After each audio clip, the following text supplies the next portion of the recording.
we are looking the development, growth of modern dance, which started in USA and now it has spread all over the world.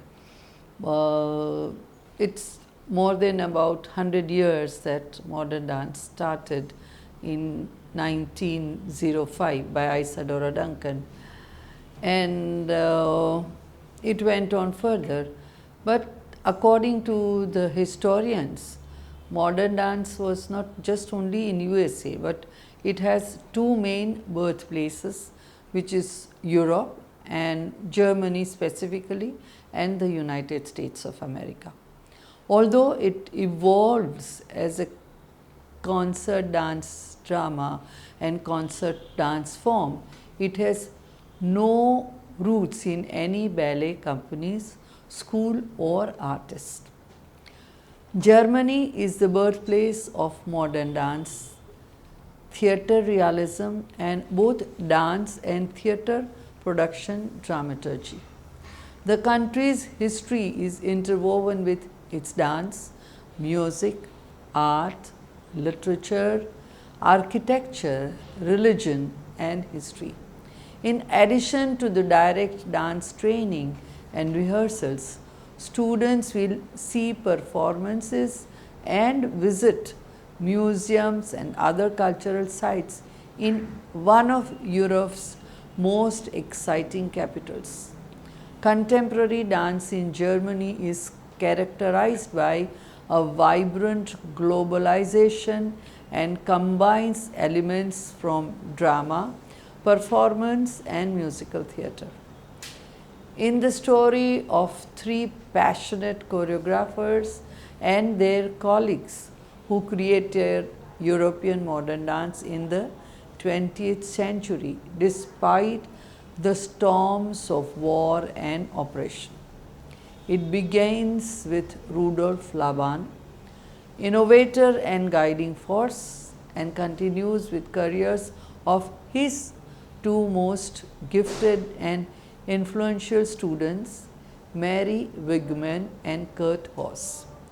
Included are others who made significant contributions: Hanya Holm, Sigurd Lieder, Gret Palucka, Bert Trumpy, Vera Coronel, Yvonne Georgi, and Harold Kreutzberg.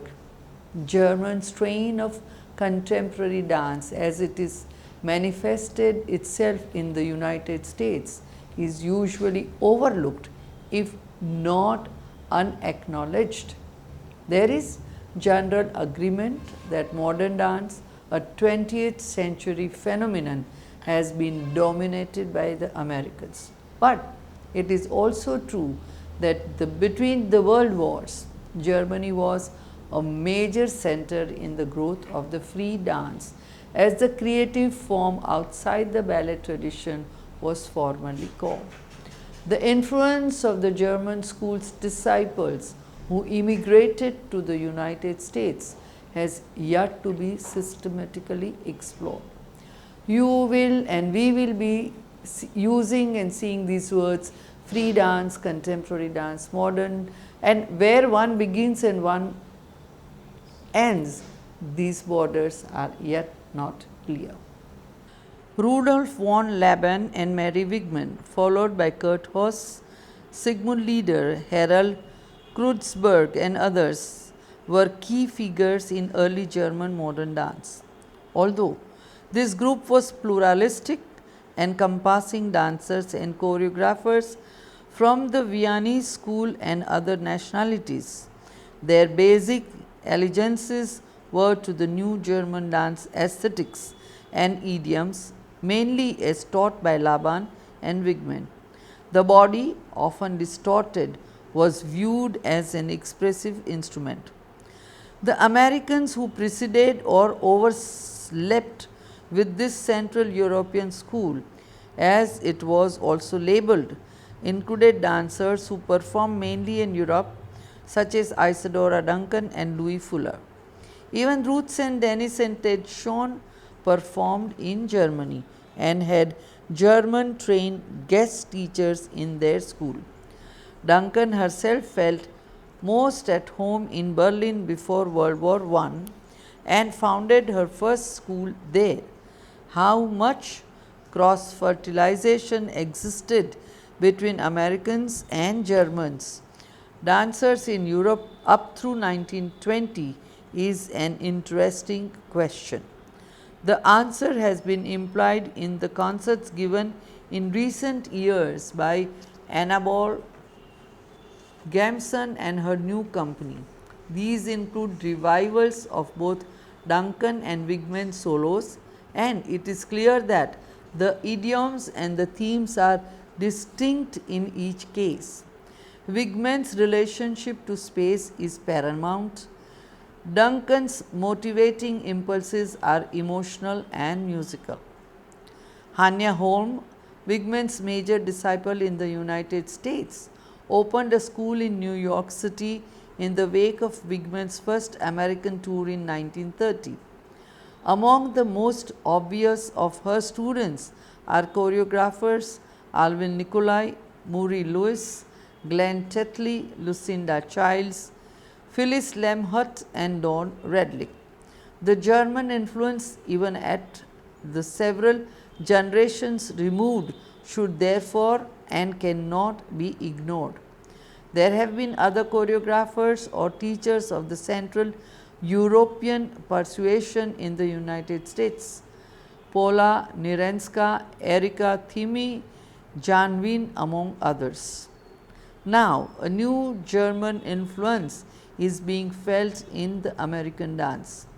Aiko and Koma, Japanese dancers who live in New York City, studied in the 1970s in the West Germany with Manya Schmidt. Their gift for distillation is not unrelated to German expressionist devices. It is the Zero Moving Dance Company from Philadelphia, which has just had its first major season in New York at the Joyce Theatre, that most startlingly looks back to German tradition. The Helmut Gottschild, who founded the company in 1972, was Wigman's last assistant in West Berlin before he came to the United States in the late 1960s. His own performances in New York with group motion, his first American troupe, was unforgettable. Here was a demonstration of Wigman technique in pure dance terms at its most powerful. To see Mr. Gottschild, then known as Frick Gottschild, with back curved, using his torso and arms with whiplash force, was a revelation. Zero Moving, directed by Gottschild and Karen Beaumonte, an American, adapts this training technique in less violent form to new creative purpose. This is dance that does not look like other American dance, mainly because it proffers imagery heavy with past associations. The Green Chair, a Totentas led by Gottschild as a different drummer, literally armed with snare drum and ash and flowers, with a populace in underwear and raincoats trapped to its no exit room, have movement and dancers worth watching. But in each of these pieces, Gottschild, a metaphor, is promised and never developed. Others' journey is accompanied in program by a thick sounding quote from George Louis Borges, but here Miss Beaumonte has jumped off a more inspiring springboard. The centrifugal force of the Wigman derived technique makes the dancers in this ensemble piece seem hurled about by blasts of air, and yet they can also seem to be plowing weightlessly through space, an impressive dynamic contrast. Being different is not as good as being good and different, right? Yes. And now let us go to France. In France, classes in Merce Cunningham technique, workshops in new dance forms, and antipathy towards dance critics, a scramble for money and space to perform. It all sounds like an ordinary dance week in New York or New Delhi, but the setting is France, the cradle of classical ballet, and for past 10 years or so of a national modern dance boom. Modern dance in France may be alive and well, though struggling, as several of the choreographers suggested. It may be dying or at least stagnating and a victim of its own brief success, but the talk of the state of art in France was telling. In France, of course, the ballet tradition is long, strong, and reinforced by official sanction. And according to these visitors to USA, institutionalized dance training is still available primarily in ballet. Those brave souls interested in another form of dance are forced to seek out workshops and special training given at modern dance festivals around the country, often by American or American trained dancers and choreographers. The split between ballet and modern dance is a strong one in France. I don't care about what's going on in ballet, and ballet dancers don't care about modern, says Mariam Harvey Gill. The two disciplines are separate worlds. Ballet dancers were in short supply. The French choreographers pointed out when artists demonstrated 2 summers ago in Paris and Avignon against cuts in the government funding to the arts. In France, there are also almost no informal theatre spaces like in New York's Dance Theatre Workshop, where the new French modern dance choreographers can present their work. Public attention and new audiences come chiefly with the winning of choreography competitions throughout the country, a system that can result in rapid rises and descent for novices. But some things are international. The fringe or younger groups in France can seldom afford to pay for their performances. And like most American modern dancers today, the visiting French performers have trained sometimes extensively in ballet before going into modern dance. Unlike the United States, or at least New York, modern dance is not considered yet a profession in France. There is more connection between modern dance and theatre than modern dance and ballet, said Annette Rioufux, another French choreographer. French modern dance was founded on the pure dance styles of Alvin Nicolai and later Mr. Mons Cunningham. But the young Turks of French modern dance today have moved toward theatricality in dance that has been seen here in work by Mugui Marin and Jean-Claude Guillot, dance filled with dream imagery, literary references and theatrical effects. It was the cry of the American experimentalists of the 1960s who rebelled against what they saw as the theatricality, codification and artificiality of dance. Their influence has been more strongly felt in England than in France. A more important voice of the French has been that of Pina Bausch, the German neo-expressionist. The theatricalized balletto modern dance of Maurice Béjart has also been an influence on the newer French choreographers. It has become clear since Americans' first exposure to the new France modern dance, which occurred in 1983 when the American Dance Festival brought over such groups as Miss Mary's Company and the vibrant and innovative Campagne de Danse Esquisse that modern dance is thriving in France. Today, there is a growing pride in and dependence on specifically French modern dance training and performing. Significantly, the influential Centre National de Danse Contemporaine in Angers, first under the direction of Nicolais and then of Viola Farber, a former Cunningham dancer, is now run by a French dance administrator who is neither a performer nor a choreographer. The French government, once generously supportive of modern dance study in New York, now steers would be modern dance performers and choreographers to French teachers, and one can study in France. One of the very world famous names and important persons of dance is Francois del Sarte. He was born in 1811 and died in 1871 in France. Francois del Sarte created the theory about the relationship between human movement and feelings, concluding that to each emotion there is a corresponding movement. He created a system for the study, analysis and teaching of movement, and invented the fundamental notion of the gesture's expressiveness. Del Sarte introduced the importance of the upper body as the main vehicle of expression of the soul. His researches led him to conclude that to each emotion or mental image corresponds a movement or at least an attempt of it.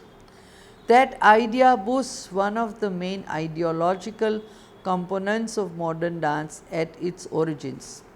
Feelings and their intensity are the cause of movement and its quality. In other words, the source of dance lies inside the dancer and not outside in codified gestures like classical dance would propose. Some of Del Sarte's renowned contributions are the elaborations of a new code of gestures, completely independent from the classical dance tradition. Study and codification of a logic system about the relationship between the different parts of the body, different types of movement and different human feelings. Creation of a system for the study, analysis and teaching of movement. Invention of the fundamental notion of the gesture's expressiveness.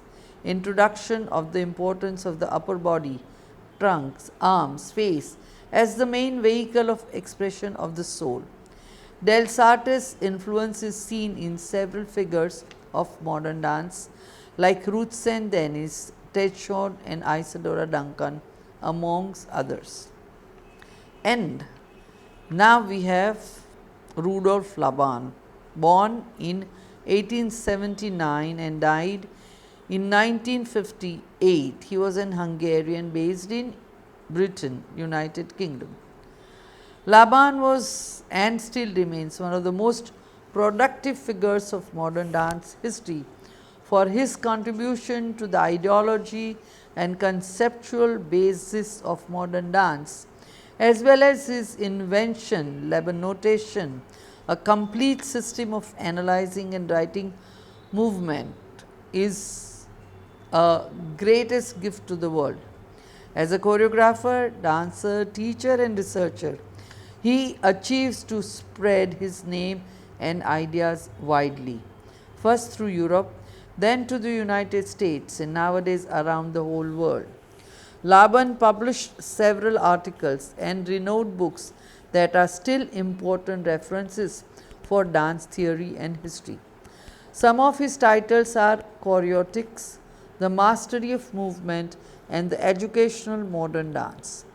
He also invented Lebon notation and or called kinetography of Lebon, which is the most complete and effective system for analyzing and writing movement created till the time. By this, he opens a completely new theoretical frame for movement, shape and quality analysis. His thought included the idea that human movement is the seat of life and that it expresses the social state of the being. Therefore, dance would be a need of communitarian experience. He believed that educating individuals and groups by means of movements can correct society. He influenced Mary Wigman, Kurt Hose, Albert Nust, and almost all European modern dancers from the period between the two wars. And Hutchinson Guest brought his movement notation system to the United States of America, where it is taught nowadays almost in every institution for high level dance education. And a pioneer of the modern expressive dance who studied under Emily Jacques Dalcroze and Rudolph Lebon and became a well known dancer, innovator, choreographer just after World War I is Mary Wigman, a German born in 1886, died in 1973. In the 1930s, after Wigman's dance company toured the United States, a Wigman school was opened in New York. From a choreographic and aesthetic production perspective, Mary Wigman is, after Lebon, the first relevant European modern dance figure reported by modern dance history. As much as Lebon, Dalcroze, and Dalsate, who are of an extreme importance mainly because of their ideological contributions, Mary Wigman developed her own understanding of dance and traducated it in a significant amount of choreographic pieces. She opposed radically to the classical dance values and methods in a search for a dance that would accomplish an expressive function of the dancer's soul. Concerned about a close relationship between spirituality and movement, she defended the idea of invisible forces that would give life to dance. From this point of view, she somehow recreated the cathartic function attributed to dance in ancient societies. Her choreographic work and thought are considered as part of the artistic trend called German Expressionism. Her practice itself received the name of dance expression. Wigman's dance pieces are remarkable and are remembered for their tragic, dark character and are described as introspective dances that reveal vibrant, vital, excited, and passionate inner states of being. She engaged herself into the social and educational mission of the choreographer by creating several schools and transmitting her artistic legacy. Among her renowned students are Hanya Holm, Harold Kreutzberg, Gret Paluca, and Kurt Hose. According to modern dance history, Wigman influenced the whole German dance trend during the 1920s and 30s and what followed after the war. Her ideas were brought to the United States of America by Hanya Holm, who passed the heritage to figures like A. Nicolas. Still, in other countries like France, for example, Wigman hairs were responsible for the respective modern dance trends at the time. Her most famous piece is called The Witch. Emily Jacques Dalcroze was born in 1865 and passed away in 1950. He was born in Austria and Switzerland. A pianist and conductor known for the invention of rhythmics or eurythmics movement, which emphasizes musicality, the relationship between movement and music. According to Dalcroze, body expresses a degree of musicality that can be studied and taught. He didn't plan to apply his discoveries to the dancers, but to the musicians. Though his teaching method had much and great success throughout Europe, that it reached some of the most important modern dance figures of that time, like Václav Nijinsky, through Marie Rambert, Mary Wigman, and Rudolph Lebon. Some of Dalcroze's renowned contributions are introduction of a notation and notion of relationship between movement and rhythm, creation of an original educational method through movement, relaxation indispensable to achieve a right movement. Breathing is crucial to obtain relaxation, and it is the fundamental rhythmic movement. Dalcroze's method also leaves its influence in the United States of America thanks to very Wigman student Anya Holm. One of the most renowned, famous and known German modern dancer of this century is Pina Bausch. She was born in 1940 and died in 2008. Pina Bausch turned the dance world on its head and became one of the most internationally influential representatives of contemporary German culture. She died at the age of 68, left behind a major over. Her productions were unforgettable. The figures in Pina Bausch's dance pieces are driven, tortured and determined.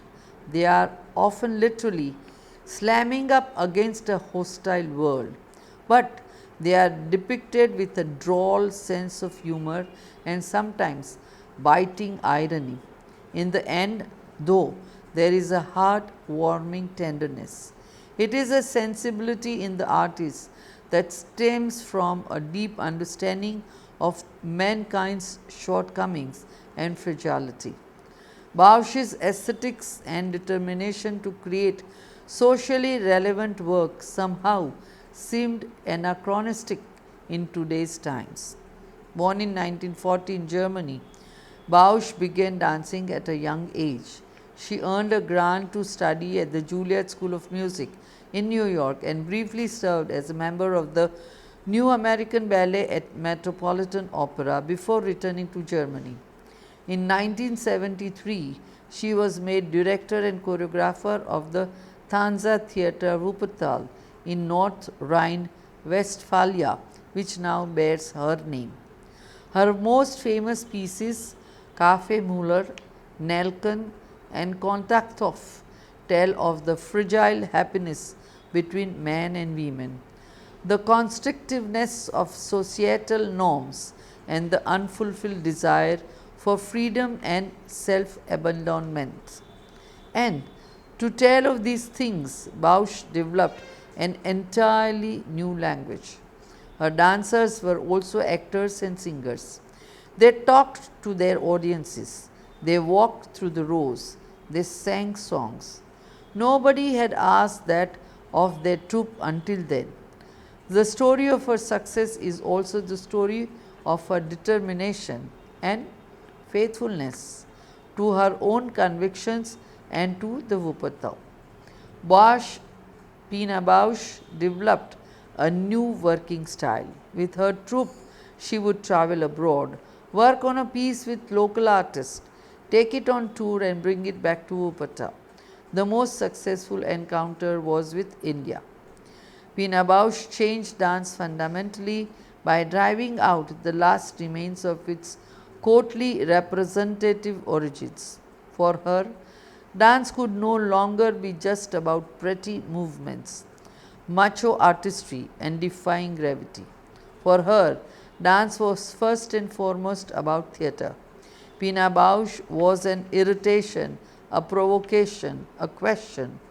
Her work reflected a search for artistic truth, and her dancers were the seekers. Susanne Link is an internationally renowned German dancer and choreographer who is one of the major innovators of the German dance theatre, along with Pina Bausch and Reinhard Hoffmann. She was born in 1914.